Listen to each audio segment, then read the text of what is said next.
Boa noite. Ok. Tá bom? Boa noite a todas as pessoas.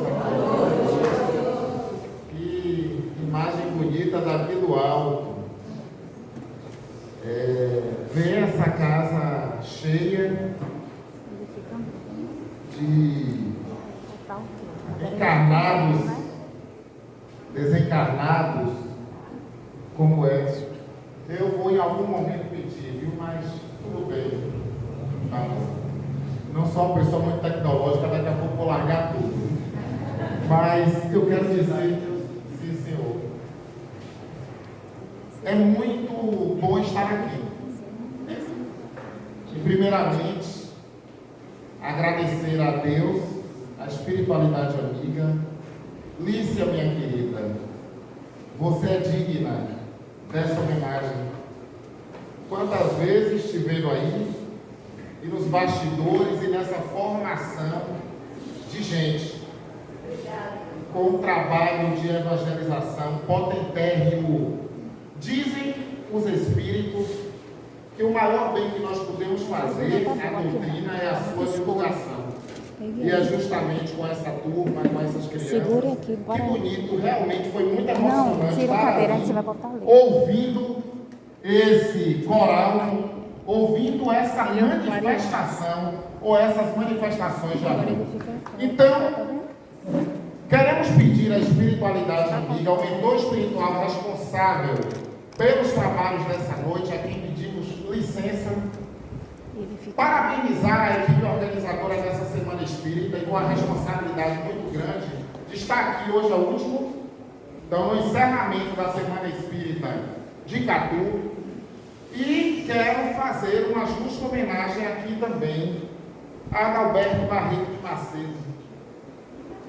Adalberto foi um homem que há 40 anos atrás me lançou nas atividades espíritas de palestras, e Catu foi um dos espaços que eu estive aqui com Adalberto, a época da ARI4, Aliança Regional Espírita, não era Conselho Regional Espírita.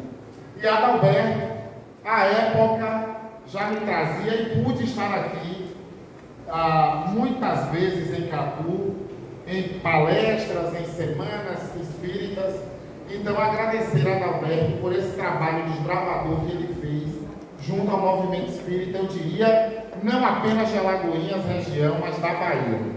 Então, feito esse preâmbulo, eu quero, então, pedir nesse momento que estejamos sintonizados aqui, ligados com essa espiritualidade amiga, presente, pelos caravaneiros do bem e da paz, que vem nos ensinar a cada dia a difícil tarefa de perdoar e de amar.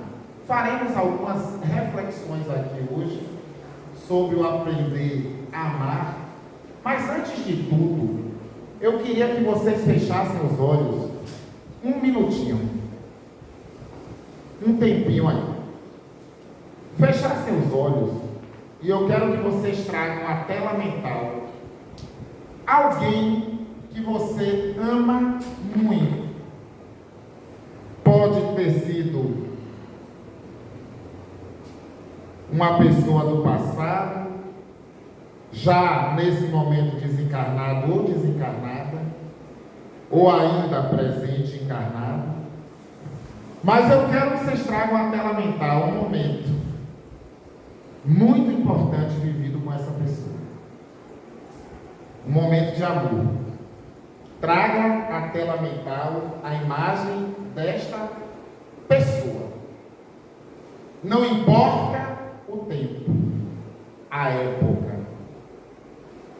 Mas eu quero que você sinta nesse momento a representação afetiva, o impacto, a importância dessa pessoa. Resgate nesse momento essa bela imagem e esse momento novo. Como se este momento e esta pessoa estivessem aqui e agora. Pode ser um sorriso, um abraço, um momento muito significativo que deixou saudade e que para você representa uma expressão de amor. Traga essa energia, presentifique na consciência nesse momento, como se você estivesse experimentando agora o estar com essa pessoa, o abraçar essa pessoa. Pegue sua mão direita, coloque no coração e traga, sinta como se esta pessoa, encarnada ou já desencarnada, estivesse aqui com você nesse momento. E no fundo, agora, da alma, faça a sua gratidão, seu agradecimento por essa pessoa, pelo significado dela, e traga ela para a energia deste momento. Inspira, solta e pode abrir os olhos. Estão comigo?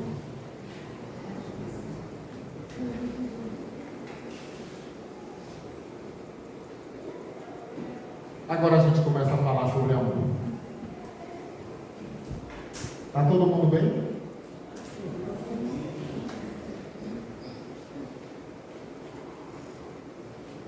E aí, como definir o amor? Difícil. Os poetas tentaram, os músicos, os literatos, os cientistas, os psicólogos, os filósofos de marca maior. Porém, é algo que nos escapa, porque é sentimento. E não à toa eu pedi nesse momento para que vocês sentissem. Talvez a representação maior do amor de mãe, do ser mãe, de um amor de filho, de alguém muito importante na circunscrição dos nossos afetos. Mas eu queria trazer Leon Denis, a quem eu recomendo a leitura do livro Problema do Ser, do Destino e da Dor, uma das obras mais importantes na literatura espírita, que vai dizer que, grande filósofo, que o amor é um sentimento superior em que se fundem e se harmonizam todas as qualidades do coração. É o coroamento das virtudes humanas, da doçura, da caridade e da bondade.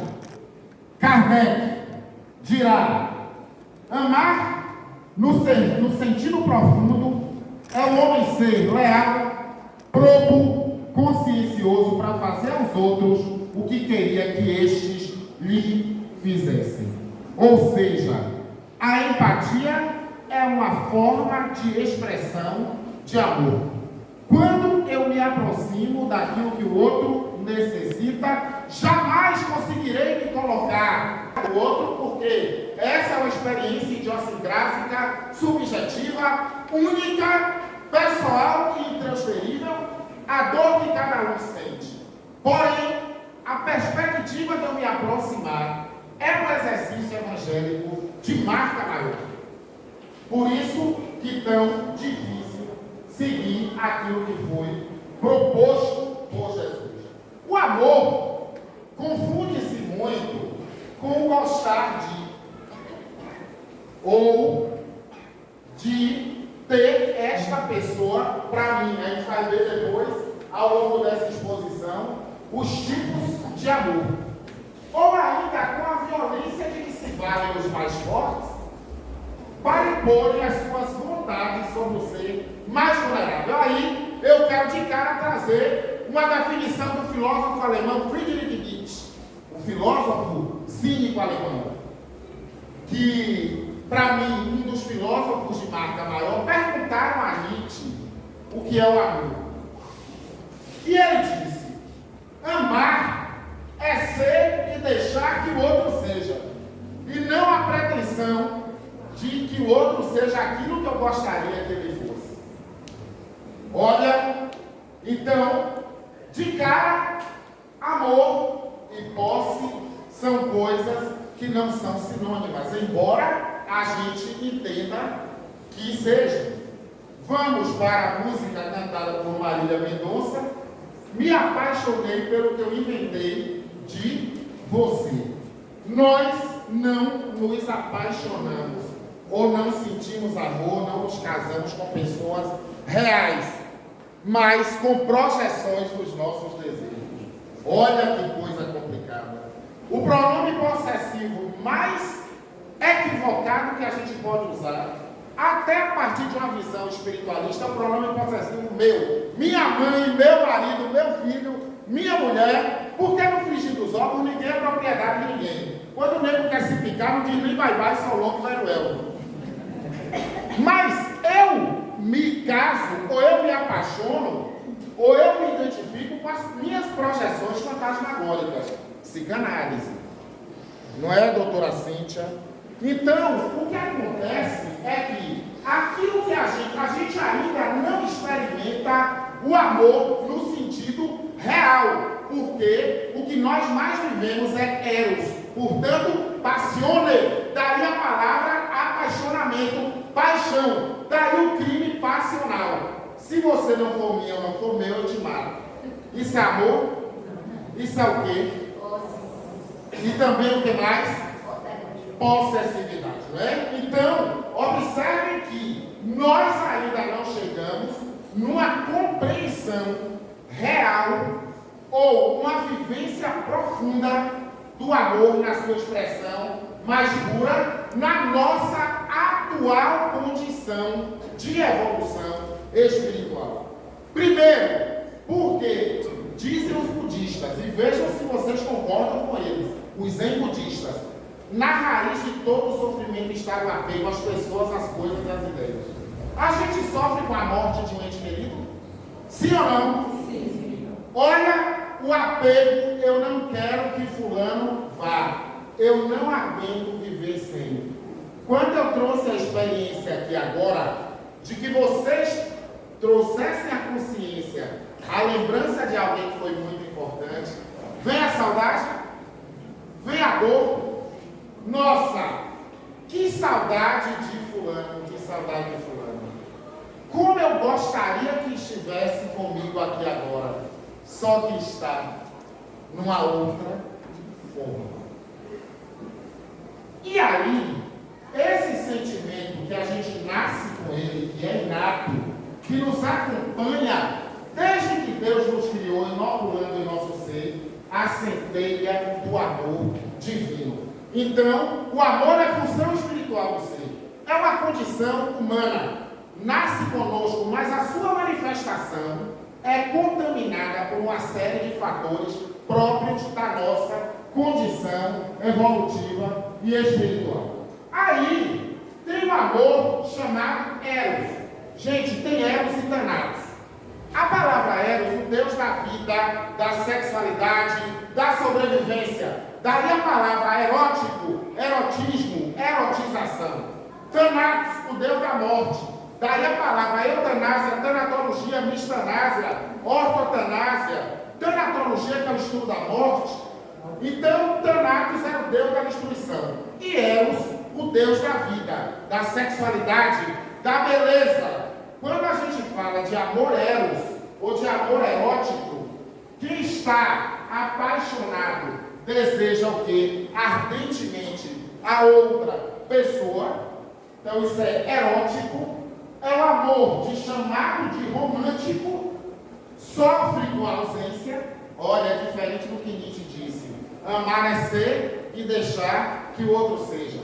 Imagine, se eu sou tão capaz, se eu sou capaz de te amar, eu sou capaz de te libertar. Se você está feliz, apesar de mim, sem mim, mas ainda assim, eu seria capaz, aí é ágape, é diferente de eros, que é esse amor que a gente mais vivencia. É o amor erótico.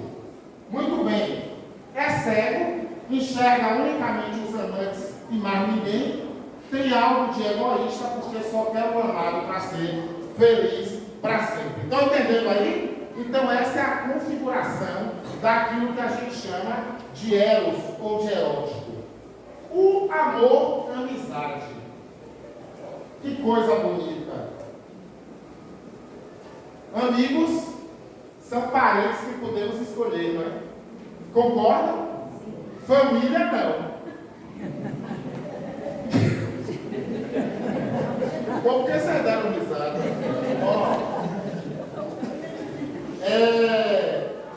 Me chamaram um dia aí para fazer uma palestra. Eu agora estou falando o que quero e eu não estou mais falando de coisas que eu não acredito ou não concordo.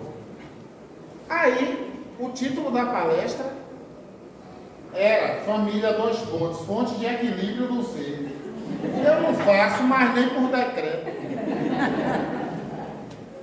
Porque quem tem aqui uma família 100% equilíbrio, sem briga, é paz e amor.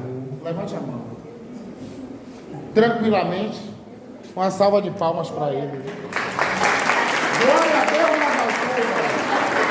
Paz aos homens de boa vontade. Mas, via de regra, é isso? Não. Família é fonte de equilíbrio ou desequilíbrio do ser. Porque juntou duas pessoas, a gente tem um campo problemático.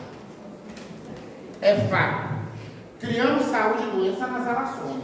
Então, se tem um exercício dificílimo, alguém falou aí na leitura inicial, família é laboratório de experiências evolutivas, sim, mas nos encontramos pela reencarnação aqueles que fomos desafetos lá atrás, ou afins. Estamos aqui para, naquele lugar árido, exatamente exercitarmos o perdão, porque família também é marcada pelo ódio, pelo desafato, pelo rancor, pela vingança antiga.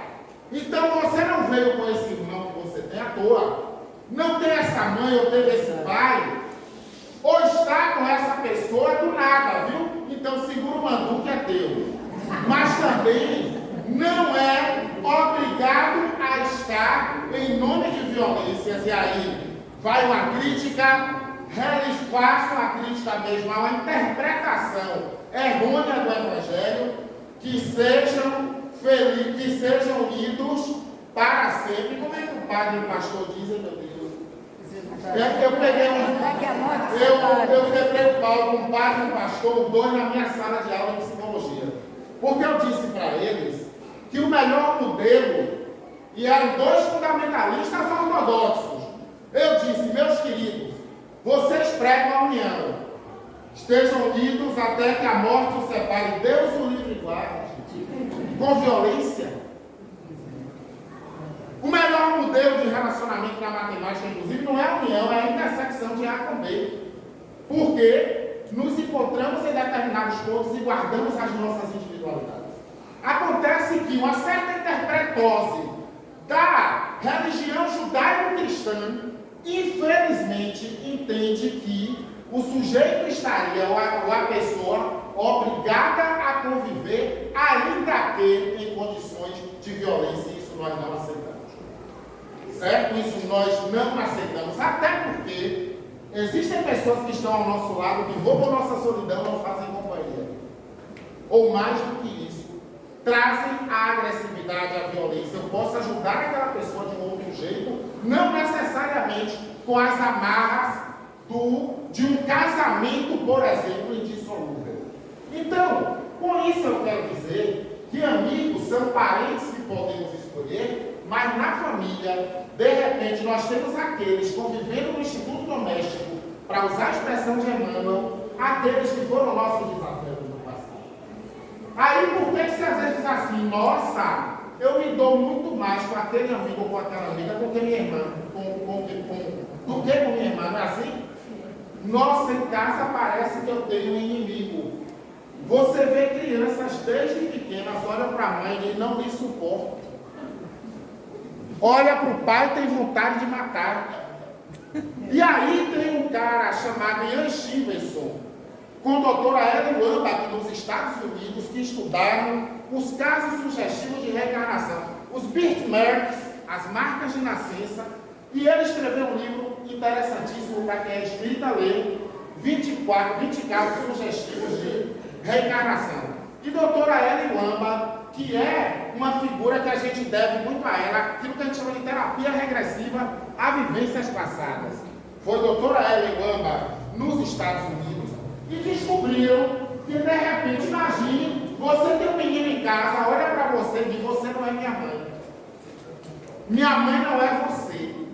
Eu não li com isso. Sobretudo, gente, até no primeiro setênio, a reencarnação não se completou de maneira total. Ainda existem reminiscências e aquele espírito ainda está muito ligado a vivências passadas e ele pode ter recordações espontâneas de vivências lá de trás.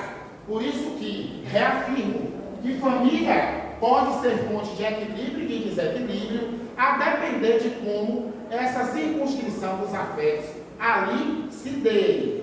Então, o amor à amizade, inclusive, pode estar entre casais. Observe que tem casais, interessante dizer isso. Eu estava lendo um livro há um tempo atrás chamado Sexo e Afeto na Terceira Idade. De repente, você vê entre casais, num determinado ponto da vida, que a amizade ela está mais presente do que a própria sensualidade, do que o próprio erotismo. Então, nesse sentido, o amor à amizade é também a garantia de uma convivência feliz, mesmo quando o amor erótico ele já não goza da mesma estabilidade, da mesma potência. É mais amplo que o amor eros, porque, inclusive, você vê uma coisa interessante no amor à amizade, o desinteresse, né? Porque eu estou com você. Independente, o Fábio de Mello, o Fábio fala uma coisa muito interessante.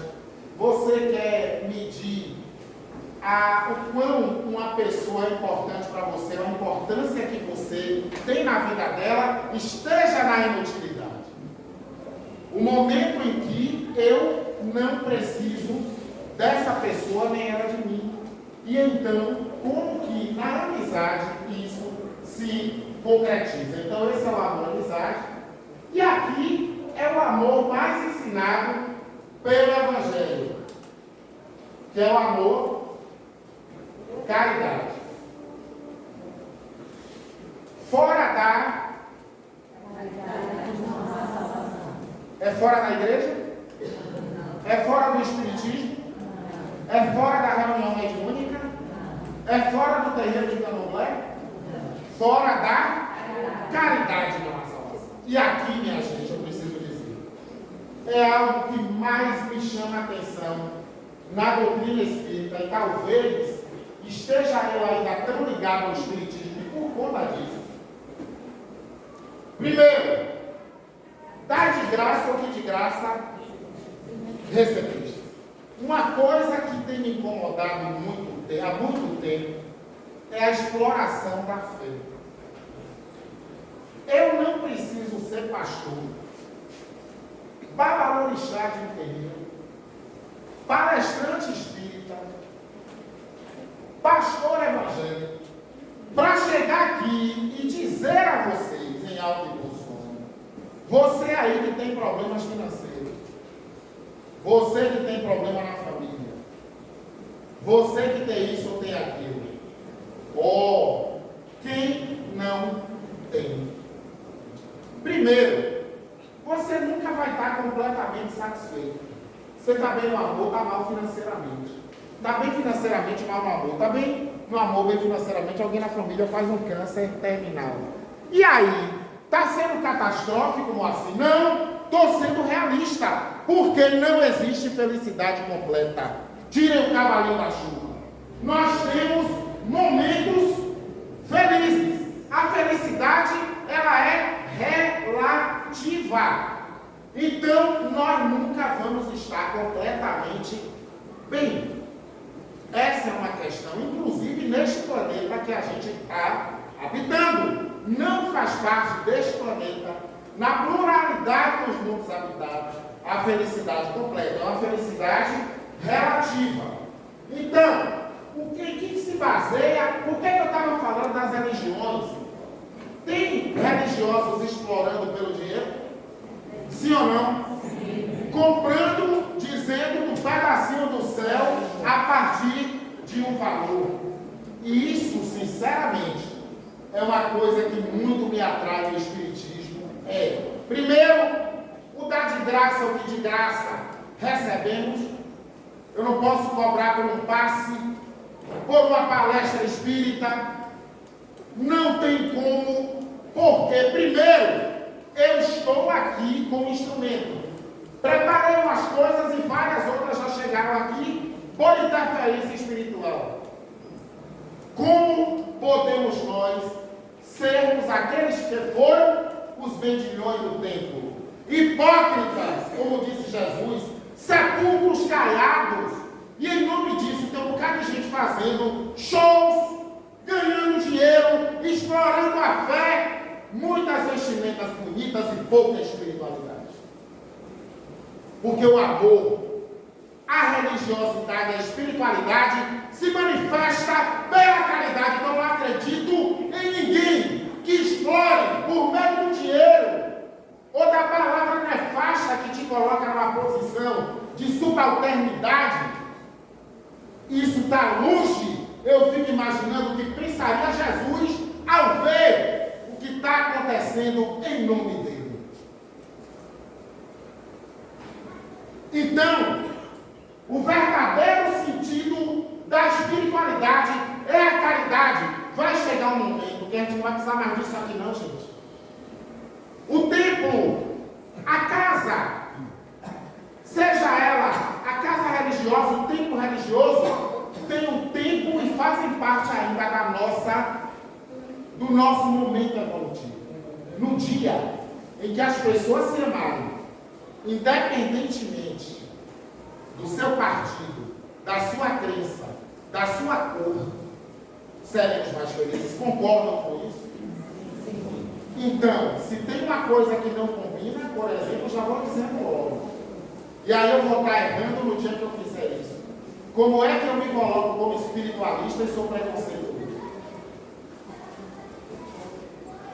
Como é que eu sou espírita e faço assédio moral com pessoas?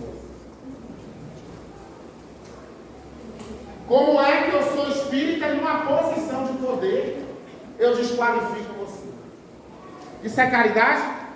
Isso é amor? Isso é hipocrisia.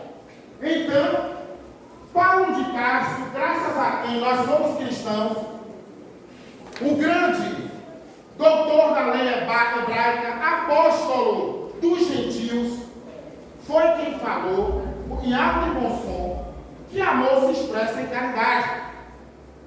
E é o fundamento da convivência humana. Agora eu quero perguntar, caridade é só caridade material?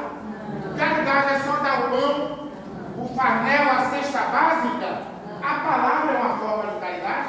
Sim. Uma oração, um passe, uma energização que eu faço. Olha, nesse momento nós estamos aqui, mas a cidade de Catu inteira está sendo beneficiada pelas energias espirituais produzidas nessa egrégora. Então, a ausência de caridade causa infidelidade, injustiça, exploração, miséria, desgraças, mendigos na rua, roubos, assaltos, guerras e toda a sorte das desgraças humanas. O amor-caridade parte do eu, assim como elos de amizade, mas vai além. Então, fora da caridade não há o que? Salvação. O tema que me deram na Semana Espírita de Alagoas é o céu e o inferno. Céu e inferno são construções mentais. O céu, inclusive, pode estar aqui, ou o inferno também. Nós, não raramente, somos obsessores de nós mesmos. E se tem uma figura que a gente dá tanta culpa a ele, nossa, quem é que a gente culpa muito? Hein? O obsessor, o diabo, o demônio, o Satanás. E ainda dizemos que o nosso grande Redentor, que vai nos perdoar, Jesus. Deus não castiga e nem perdoa.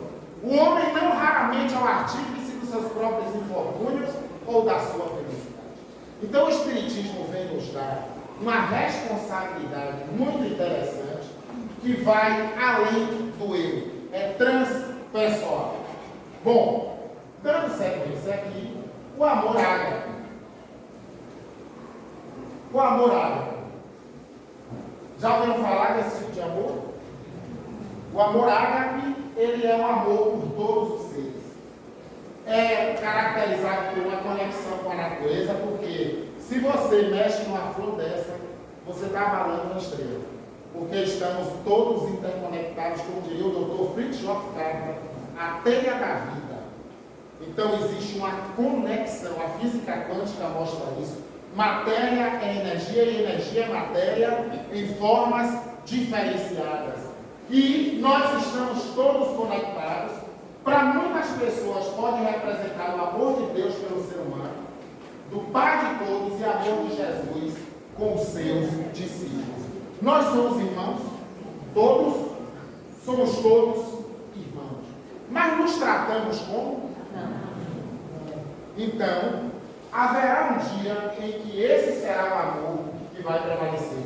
Se eu ver se vocês estão prestando atenção, quais são os tipos de amor que eu falei aqui? O primeiro, amizade e ágape. A nossa grande aposta evolutiva é chegarmos a esse amor. Ágape, tá? A nossa grande aposta.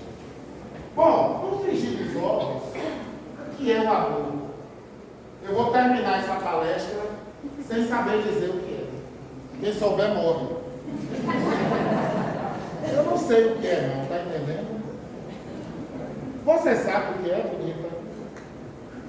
Uma palavra que é amor, você. Uma palavra. Parceria? Sim. Cuidado. Gostei de cuidado. E você? Companheirismo, é tudo junto. Você acredita no amor? Você acredita no amor? Você acredita? É o quê? Cumplicidade. Observem que são várias formas que cada um vai definir, mas ele é uma condição primordial para o crescimento interior. É uma força divina. Resume toda a doutrina de Jesus, é nesse ponto que eu queria chegar, porque é o seguinte, tem gente que acha que espiritismo e cristianismo não tem nada a ver. Já ouviram isso? Espiritismo eu acho interessante quando evangélicos e até católicos dizem assim, a nossa religião cristã. Espiritismo não, né? É coisa de outra ordem. Interessante como a gente precisa reforçar que a doutrina espírita ela é uma doutrina baseada nos ensinamentos de Jesus, tá? No início o homem só tem instintos, depois sensações, mais adiante instruído e purificado ele tem sentimentos. Para o homem há dois tipos de amor, o romântico, como eu falei, o do Eros, quando se deseja outra pessoa, e o real, quando deseja pelo bem comum. Amar, atenção aqui, ó. Amar não significa dominar inteligências, almas ou pessoas. Devemos ter um devido conhecimento para nos instruir e nos educar para discernir moralmente. Uma regra, um ensinamento que está lá no Espiritismo. Espíritas, amai vocês o primeiro e o segundo, instruir. Mas o que é que vem primeiro? Quero dizer para vocês que, primeiro, o afetivo é o efetivo. O amor está acima da inteligência. Nós somos muito mais passione, como eu disse, do que racionalidade. Adalberto ensinava que Deus falou ao homem pela razão, o homem não atendeu porque não entendeu. Falou pelo amor, o homem não atendeu porque não entendeu, porque ainda não temos uma concepção completa do amor. Aí diz que Deus veio, falou pela dor, o homem atendeu porque entendeu. Precisamos ainda do sofrimento? Na nossa atual escala evolutiva? Não estou fazendo apologia à dor, mas ele ainda é necessário? Muitas pessoas que dizem assim, eu vim para o Espiritismo não pelo amor, mas pela dor. Para compreender por que sofres, por que choras, onde dói. Não é? Onde o cabo de cada um aperta aí. Eu não preciso fazer terapia aqui com cada um para saber que tem vazio, não tem? Está todo mundo preenchido aqui? Onde é o CAPS mais perto aqui, Cíntia? Não mintam para mim. Alguém já passou aqui uma noite inteira sem dormir? Hein? Trabalhando e com preocupações, com dores. Você está tudo em paz, bonita, com você? 100%? Nenhum problema? Onde é que está doendo? Vai no lugar. Sem ser fibromialgia. Mas sim, não é?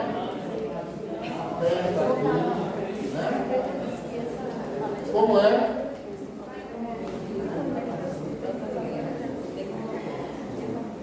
Eu peguei nela aqui, o coração dela acelerou, viu? Então, olha, nós estamos vivendo um momento ou de muita ansiedade, peru de Natal que morre de veste. Nós somos o primeiro país no mundo em ansiedade, o quinto em depressão. Olha que desgraceira no meio da vida. Então, ou a gente sofre por antecipação a agonia do futuro, ou a depressão está ligada ao passado, ou ao presente, que é o estresse. Para onde iremos? Então, mas Jesus tem uma promessa. Nossa, eu pareci um pastor agora.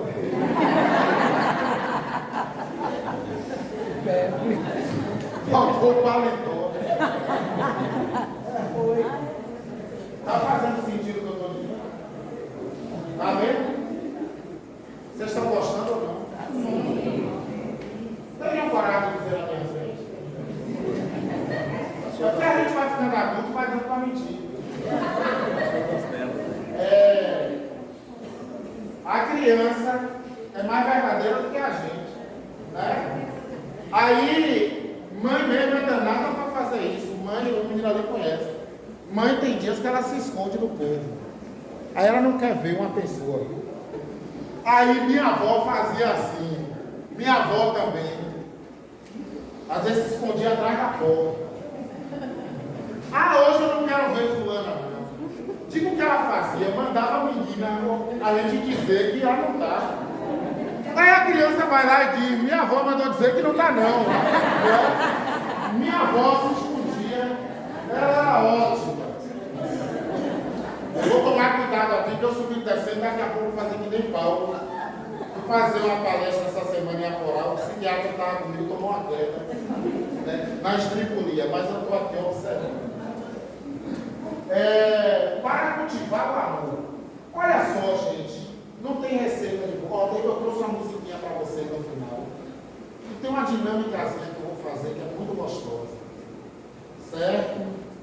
E se tem uma coisa que eu não gosto de teorizar é sobre isso.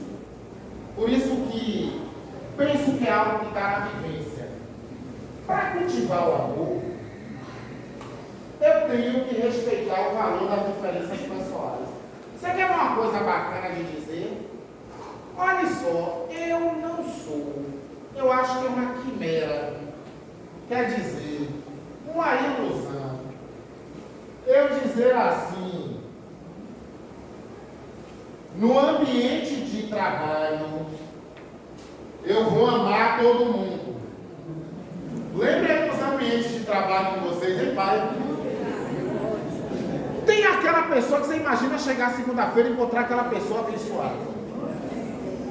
Não é? Aí a gente olha assim, a gente vai amar todo mundo do mesmo jeito. Bom, deveríamos, mas sai comigo quem tem afinidade. Levo para minha casa quem eu gosto. Agora, eu posso até não gostar de você. Bora baixar mais a bola? Porque, por vezes, isso aqui parece muito quimérico. Mas, assim, vou propor um negócio diferente. Menos, eu posso até não gostar de você. Você é de direita, eu sou de esquerda. Você é da igreja adventista, eu sou da macumba. Você é de... gosta de time tal, do Bahia ou do Vitória. Eu posso não concordar com você. Você pode ser trans, homem trans, mulher trans, gay, lésbica. Eu posso não concordar com você, mas eu tenho que lhe respeitar.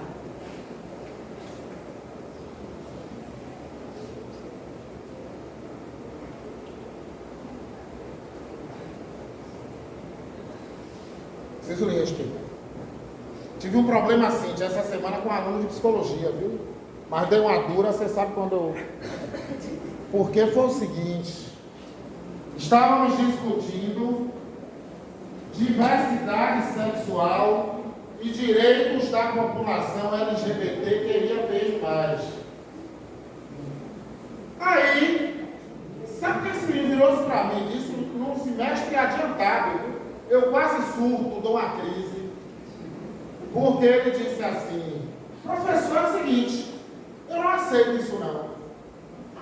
Eu disse, olha meu filho, o que você acha ou deixa de achar, leve para a sua casa, ou para a sua religião. Agora, como psicólogo, você tem um dever ético, moral, sob pena de ter seu registro cassado se você cometer um crime de homofobia ou transfobia. Infelizmente, está nas formações. Tem gente muito mal formada. As recepções são péssimas. Os atendimentos na saúde horríveis. Gente na educação despreparada. Estou falando mentira? Quer conhecer alguém, tem poder. Quer conhecer mais ainda, tira o poder e tu vê a desgraceira. Agora, atenção para a importância do que eu estou dizendo. Se não ama, respeita. Aí eu quero dizer uma coisa. Divaldo Franco, numa das suas célebres palestras, falou uma coisa. Eu estava assistindo essa palestra no Centro de Convenções em Aracaju. E Divaldo disse assim, qual a grande certeza que nós temos na vida? Aí eu pergunto para vocês. Ele provocou, qual a grande certeza, independentemente das nossas crenças? Todos nós vamos? A morte é uma fatalidade biológica. Independentemente, não é? Como fatalidade biológica, fato. Aí ele disse assim, mas, senhores, o túmulo é uma grande necrópole humana onde desaparecem todas as hierarquias. O sujeito pode ir no caixão de ouro, marfim e prata como vão os artistas, as celebridades, ou no bate-bate da prefeitura para indigente. A palavra que seja tenente, filho de pescador, importante embargador, é assim? Evitar atitudes de possessividade afetiva. Todos estamos sujeitos a erro? Concordam com isso? Tem alguém aqui 100% de perfeição, qualidade? Temos defeitos? Temos qualidades? Qualidades e defeitos. Abandonar a ideia de ser compreendido em tudo. Caiam fora disso. Outra coisa que é importante no amadurecimento espiritual. Aprender que a gente não vai agradar todo mundo sempre. Para algumas pessoas nós seremos simpáticos, para outras antipáticos, para outros indiferentes. Agora, nós temos uma sociedade extremamente intolerante com o erro. Você foi 99% de acerto para a pessoa, errou 1%, mas uma luta com 1% de erro. Do que o 90%, não é assim? E se tem uma coisa terrível, é também o quê? Ingratidão. Tem um capítulo no Evangelho chamado Ingratidão dos Filhos. Né? Então, não faça sem o quê? Sem esperar. Não esquecer a própria identidade, querer mudar as pessoas pelos nossos pontos de vista. Abra mão disso, pelo amor de Deus.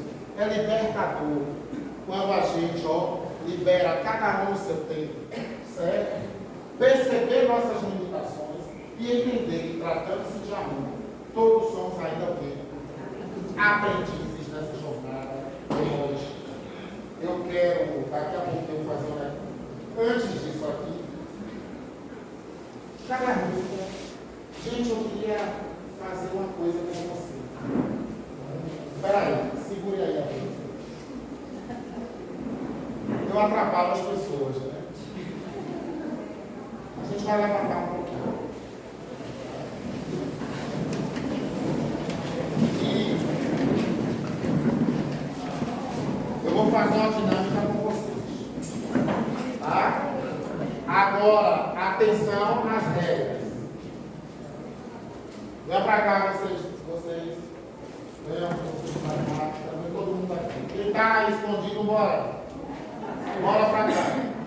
Olha, eu vou contar uma história para vocês. Nessa história, vai aparecer 4 palavras. Uma delas é a palavra amor. Mas quando aparecer a palavra amor, a gente vai dar um abraço numa pessoa. Mas não é um abraço frio, é um abraço. Vai aparecer a palavra paz. A gente vai dar um aperto de mão. Lembra quando criança fazia, guarde meu anelzinho bem? Ou a gente esqueceu isso, as crianças hoje só estão com o celular, né? Vai aparecer a palavra sorriso, violência, e a gente vai dar uma gargalhada, vai acordar até quem está no cemitério. E vai aparecer a palavra bem-vindos. A gente vai bater palmas. Agora, regra número 1, nunca o abraço na mesma pessoa. Nem o aperto de mão na mesma pessoa. Estão entendendo? Então, vamos lá, ver se vocês entenderam bem. Eu vou contar a história. A palavra, quando aparecer a palavra amor, a gente vai fazer o quê? Sim, senhora. A palavra paz. A palavra sorriso, a gente vai fazer o quê? Porque Teresa de Calcutá dizia que um dia que ele não dá uma gargalhada, é um dia perdido. Então hoje eu já quero que vocês ganhem um dia. E a palavra bem-vindos, a gente vai fazer o quê? Não é? Qual é a regra que eu disse que tem que ser cumprida? Como é? Se fizer, vai pagar a prenda aqui na frente. Bom, olha, era uma vez uma escola aqui no município de Catu que tinha um aluno chamado Amor.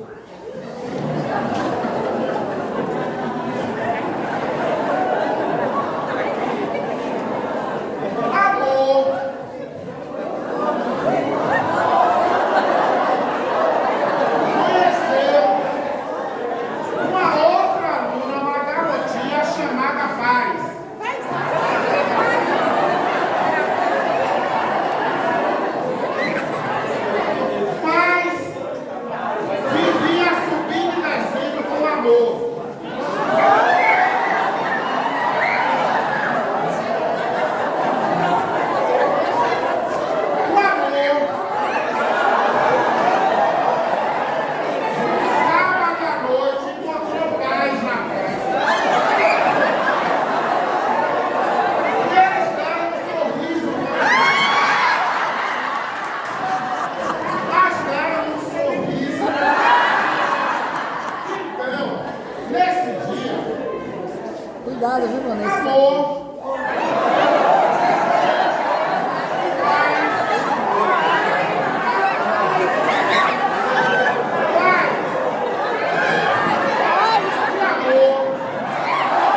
amor.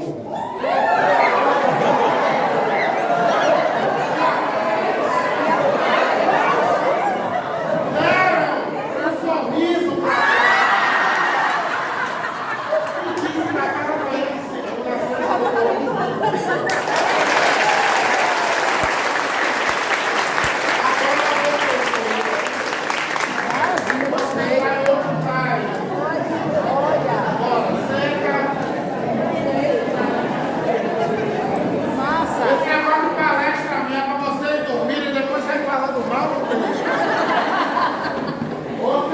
obsessores ficando aí para... Eu não deixo nem o obsessor dormir. Olha, doutrina espírita,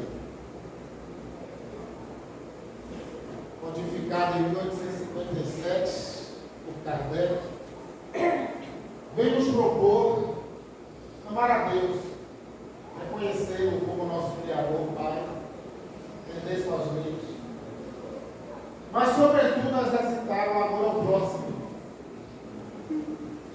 Quero contar uma historinha pequena de um monge que está numa gruta, orando com a sandália de couro. Então está o monge orando na gruta, conectando-se a Deus, eis que, de repente, chega um rato e começa a roer as sandálias do monge.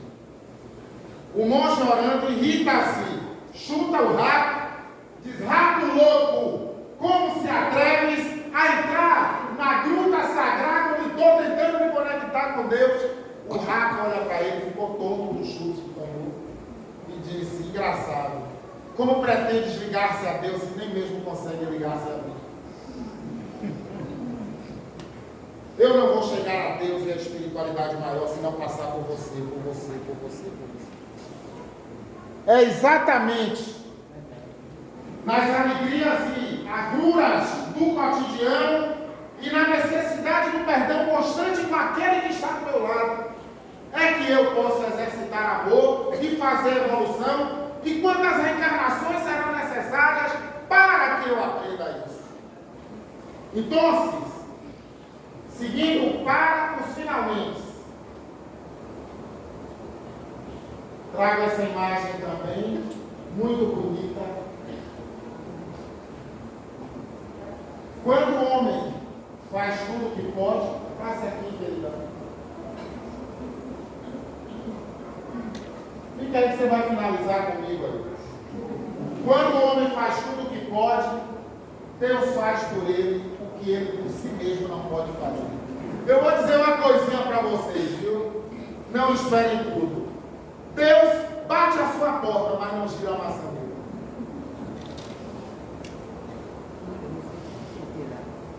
Eu vou repetir. Deus bate na sua porta e a espiritualidade, mas não gira a maçaneta, aí é demais. A espiritualidade está mostrando a vocês coisas. Vem sonhos. Intuições. Todos vocês aqui têm um anjo de guarda, um guia espiritual, que foi designado desde lá de trás. E está dizendo o tempo todo: não vá por aí. Cuidado. Na vida tudo depende das oportunidades que temos e das escolhas que fazemos. Quais escolhas temos feito? Inclusive das nossas companhias espirituais. Porque eu terei trevas ou luzes a partir das vibrações que eu estabeleça. Então, calma, volte. Quando o homem faz tudo o que pode, Deus faz por ele o que ele por si mesmo não pode fazer. Deus dá as oportunidades, as ferramentas, regra e vontade. Quais escolhas temos feito na vida? Isso é para você, para você, para você.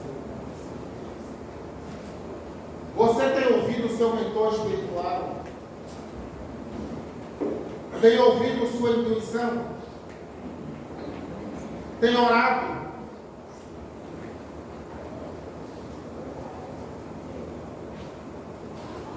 Imagem linda. Diz André Luiz, pela mediunidade de Francisco Cândido Xavier, disse André, é compreender sempre o amor, dar de si mesmo, renunciar aos próprios caprichos e sacrificar-se, para que a luz divina do verdadeiro amor resplandeça. Joana de Cusa, um administrador de Herodes, não mediu esforços, esteve ao lado de Maria de Magdala, mas não abjurou Jesus. Apesar do martírio sofrido, o filho para ser morto, e ela também, por ter seguido a Jesus, esse momento terrível, em que o filho diz, desgraçada, abjura este homem, como podes venerar, vendo que estamos perdendo tudo, inclusive a vida. Joana de Cusa, porque mulher de Cusa. Mas eu queria, essa história é muito grande, eu só queria lembrar do momento derradeiro, quando ela, no martírio do fogo, no suplício maior, e o carrasco diz, abjura Jesus, ela disse, não posso. Abjura Jesus, abjura esse desgraçado, que não é o Messias. E ela não abjurou, não negou, e na hora derradeira, claro que já tinha partido, o perispírito tinha se desligado, e Jesus recebe Joana de Cusa no plano espiritual. Numa das cenas mais lindas, vem Joana, já atravessastes a porta estreita, já te desincumbistes do teu dever, do teu fardo, agora é comigo. Imagine,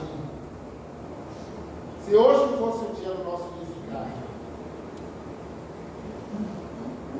não vamos levar nada daqui, material, mas como estaremos com as nossas consciências.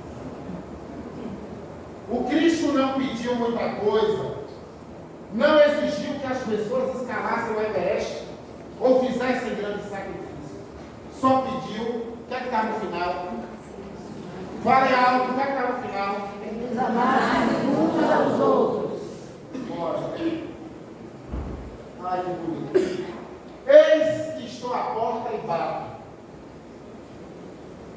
Se alguém ouvir a minha voz e abrir a porta, entrarei em sua casa e cearei com ele. Pena que eu não posso trazer hoje um menino que não pôde vir, que canta Lázaro, não é Lázaro ali, lembra?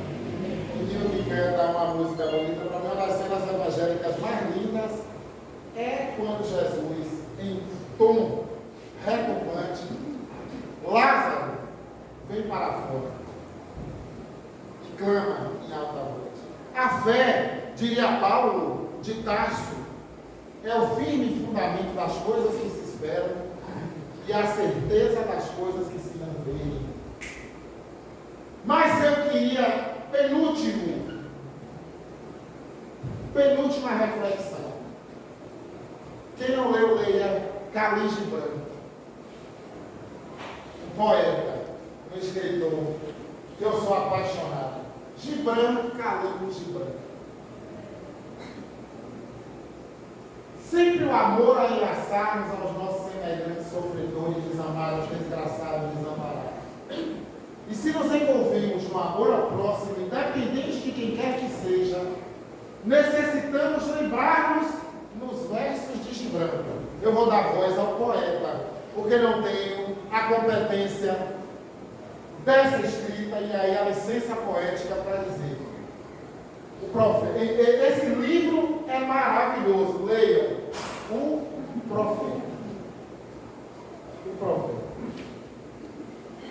Se, contudo, amardes e precisardes ter desejos, sejam estes vossos desejos, de vos diluirdes no amor, e serdes como riacho, que canta a sua melodia para a noite, de acordardes na aurora com o coração alado e agradecerdes por um novo dia de amor, de descansares ao meio-dia e meditardes sobre o êxtase do amor, de voltardes para casa à noite com gratidão e de adormecerdes com uma prece no coração e nos lábios uma canção de bem-aventurança.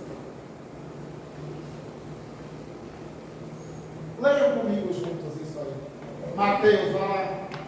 Amarás o Senhor teu Deus de todo o teu coração, de toda a tua alma, de todo o teu espírito. Esse é o maior primeiro mandamento. E aqui está o segundo, que é semelhante ao primeiro. Amarás o teu próximo como a ti mesmo. Toda a lei e os profetas se acham nesses dois mandamentos. Ainda, quando eu falasse todas as línguas dos anjos, se eu não tiver caridade, serei como bronze que sou, símbolo que retine. Ainda quando tivesse o dom de profetizar, que penetrasse todos os mistérios da vida, da morte, ciência de tudo, fé capaz até de transportar montanhas. Se não tiver caridade, o que é que eu sou? Nada. E quando houvesse distribuído os meus bens para alimentar os pobres, e houvesse entregado meu corpo para ser queimado, se não tiver caridade, Paulo aos Coríntios.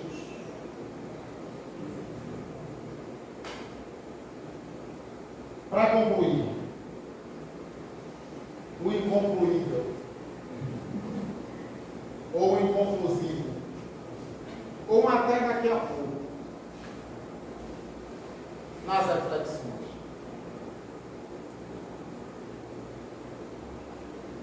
Vida louca, vida breve. Nós não estamos aqui em regime de férias. A gente veio para trabalhar duro aqui pelo burilamento de almas. Então, sejamos eternos aprendizes, buscando incessantemente conhecimento através do estudo, para que assim venhamos proceder como Francisco de Assis. Jesus chega para Francisco, vai e ergue a minha igreja. Francisco diz, mas a igreja está construída, ela fez. Jesus diz, não é essa igreja que eu pedi para que construísse. A igreja de pedras. E normalmente com um mendigo lá fora, cheio, com o corpo coberto de latas e sentidos. É a igreja no coração dos homens. Senhor, permita-nos amar antes de ser amado, pois o amor é a maior força criadora à disposição da humanidade. Foi o último. O conhecimento e o discernimento aliados à fé. Olha, foi Paulo de Tarso que disse que o maior dom é o discernimento. Certo? Não ao fanatismo. Jesus é o caminho, a verdade e a vida. O amor é a vida. Foi esse o último. Não. É um preto velho. Eu queria concluir com um respeito muito grande à Umbanda, às religiões de matriz africana, à minha e à nossa ancestralidade,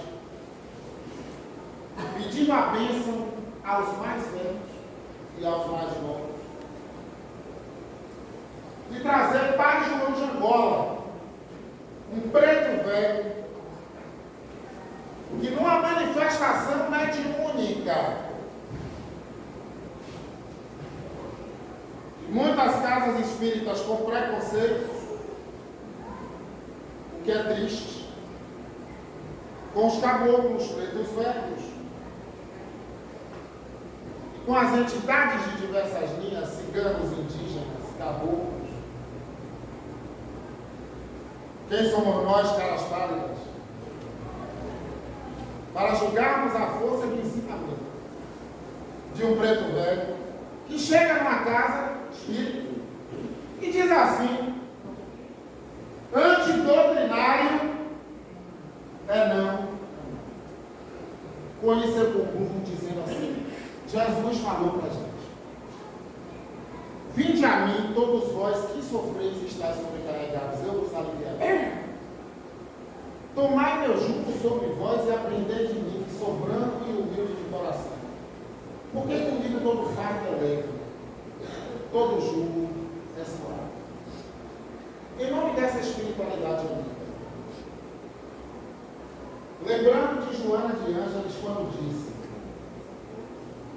por meio da mediunidade de Divaldo Franco, nunca será demasiado propor-se elevação moral e renovação espiritual do ser humano, que é autor do próprio destino, considerando-se que, de acordo com aquilo que aspira ou faça, proporcionará a si mesmo, hoje ou mais tarde, o resultado de suas escolhas.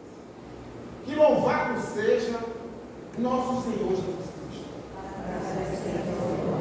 Agradecemos por essa oportunidade. Agradecemos a essa comissão organizadora pelo convite. Agradecemos a paciência dos senhores e das senhoras. E quero aqui, em nome do mentor espiritual, responsável por essa semana espírita, preparada há muito tempo antes pela espiritualidade,